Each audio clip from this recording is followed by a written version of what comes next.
What's going on, guys? Angelo here. Welcome back to the Let's Talk About That podcast. It has been years. Not years. It may have been over a year. Yeah, I'm checking on my phone now. It was July 17th, 2020. That was the last time that I actually filmed for this podcast, which was such a long time ago. I can't even remember what happened in 2020 because that year just kind of flew by, really. But yeah, this podcast is going to be a little bit different. I do have my other mic over here. I am going to use that mic probably soon, but for right now, I just want to use kind of my Rode microphone right now. Today, it is 1:46 in the morning right now on January 14th. Today's my dad's birthday, so yeah, so happy birthday to him. I don't even know how old he turned now.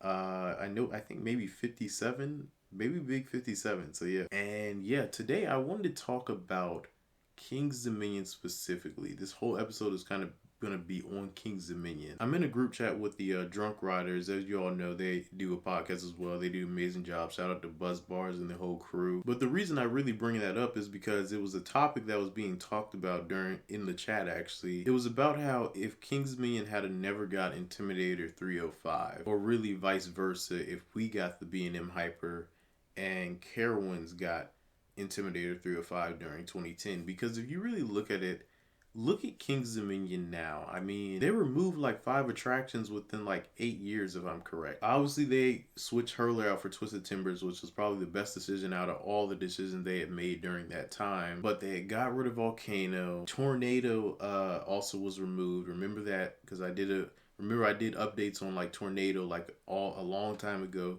Tornado was getting removed. I remember that. Oh, Dinosaurs Alive also got removed. That was also a good decision. Good job on that one, because Dinosaurs Alive wasn't making them any money. Oh, Crypt got removed as well. I was trying to remember the other one. I was like, what is the other?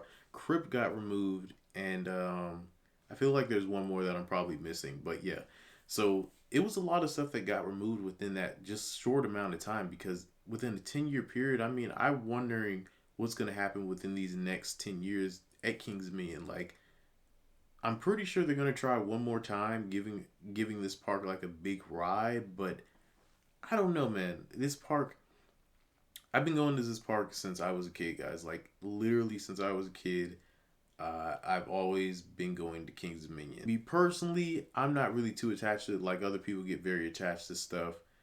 I like the park, but it does get boring at times. I know you're just like, how can you get bored from an RMC and a Giga?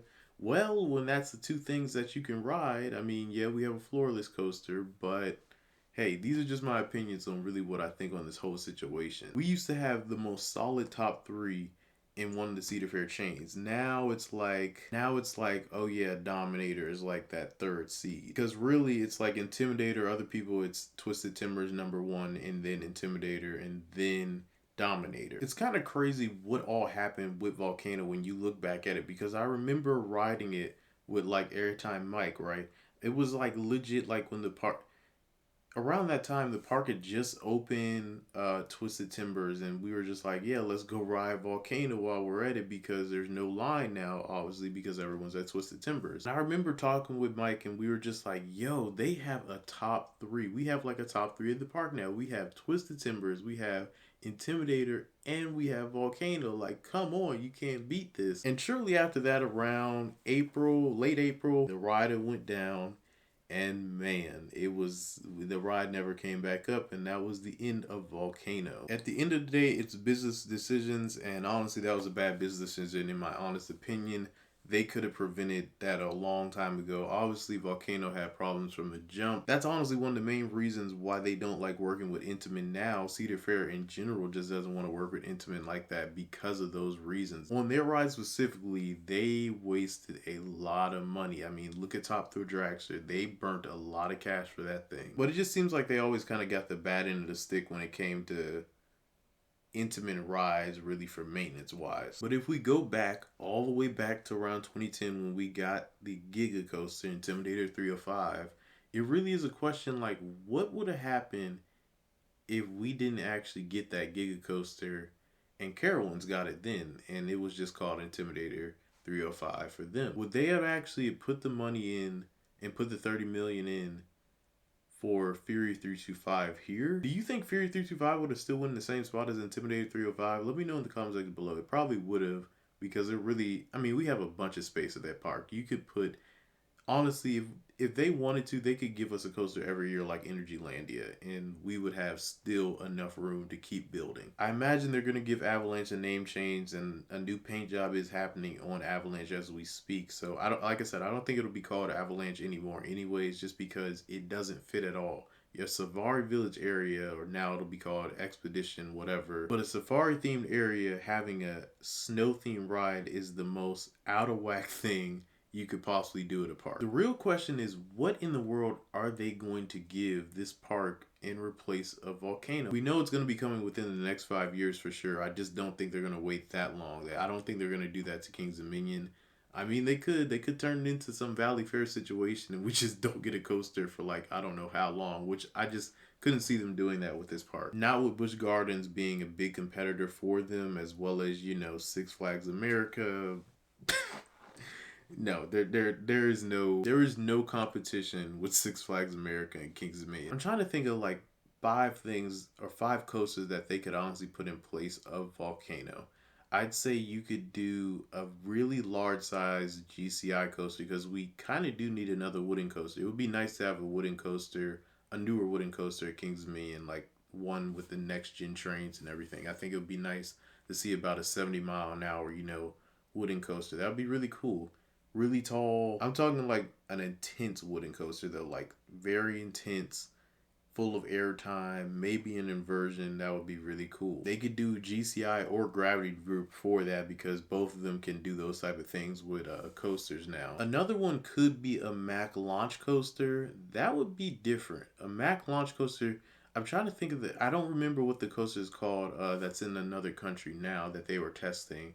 But it's super fast. Like, it's a really fast Mac launch coaster, and it spins. It's crazy. They could give us a ride like a Top Thrill Dragster, and I definitely wouldn't be mad at that either. But I don't think, like I said, I don't think they want to work with Intamin like that as much.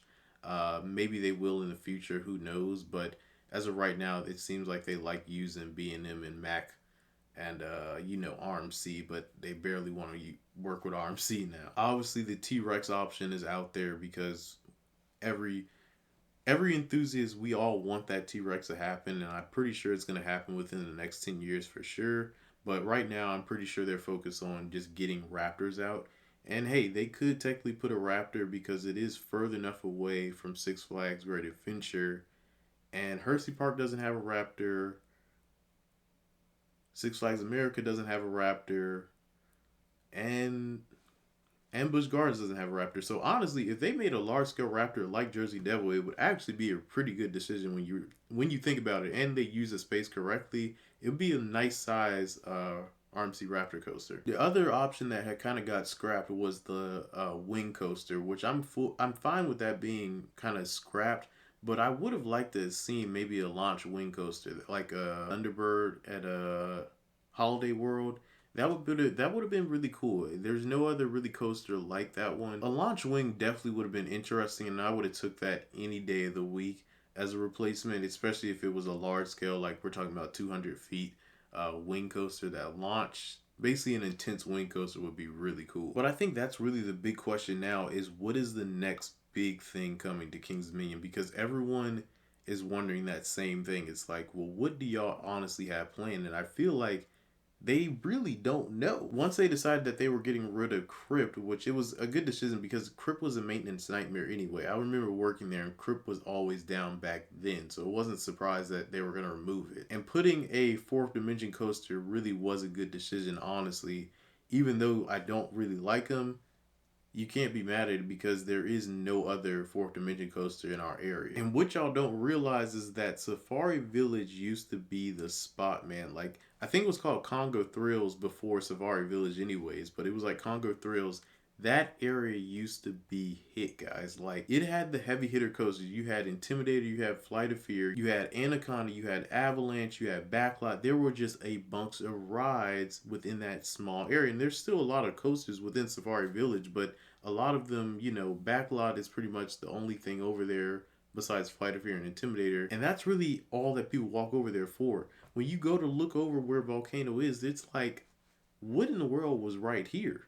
What happened right here? And it feels like that Kings Dominion is trying to play catch up now in a sense, and like I know that they were getting other parks kind of up to date and whatnot, but look at Valley Fair. They haven't given them a coaster in who knows how long. Michigan's Adventure, they haven't got a coaster in I don't know how long. Worlds of Fun. I don't know why it seems like they don't go the route where they don't go the same route as like Six Flags per se, where Six Flags gives at least something to each park. Cedar Fair decides we're gonna put all this money into this one coaster at this major park, and then we'll give these other parks maybe one little coaster here, one little coaster there. The one year that we actually got like 4 new coasters was when, and I think they were all RMC except like Hang Time that year, but it was 2018, right? Yeah, because Twisted Timbers came out in 2018, so yeah. Twisted Timbers, you had Steel Vengeance, Railblazer, and Hang Time. So they did 4 heavy hitting coasters, and they haven't done that again. I'm just like, that was great business decision. Like, do that again. But this time, do it for Worlds of Fun, Valley Fair, King's Dominion, and as well as Dorney. This time, do it for those 4. I haven't even bought my Platinum Pass yet. Like, I know I'm going to get one because I want to go to Carowinds, obviously. But I'm just like, man, I don't want to drop another like $200+ on this pass. And like I barely go to Kings Being like that as is anymore, but it's like I need the Platinum Pass so I can go to all the other parks, because I do plan on trying to go to California this year as well as Florida, even though there's no like Cedar Fair parks down there. I know I want to try to get to Dorney as well. So it's just like I pretty much have to get like the Platinum Pass regardless. I'm not going to sit here and drop like $50 on a ticket when that's half of what like the pass would be, you know. That is going to do it for today's video, guys. Just let me know in the comment section below on what you kind of think on this whole situation about King's Dominion, as well as like what you think they're going to get within like the next 5 years, and what do you think like the next big coaster is going to be at this park, as well as other parks within the Cedar Fair chain, because you know how Cedar Fair is. I didn't want to make this video too long. I hope you all did enjoy it. Please give this video a thumbs up and subscribe if you want to see some more content like this. Oh, one other thing, I do have a Discord now, so that'll be in the link in the description below as well. Until next time, peace out.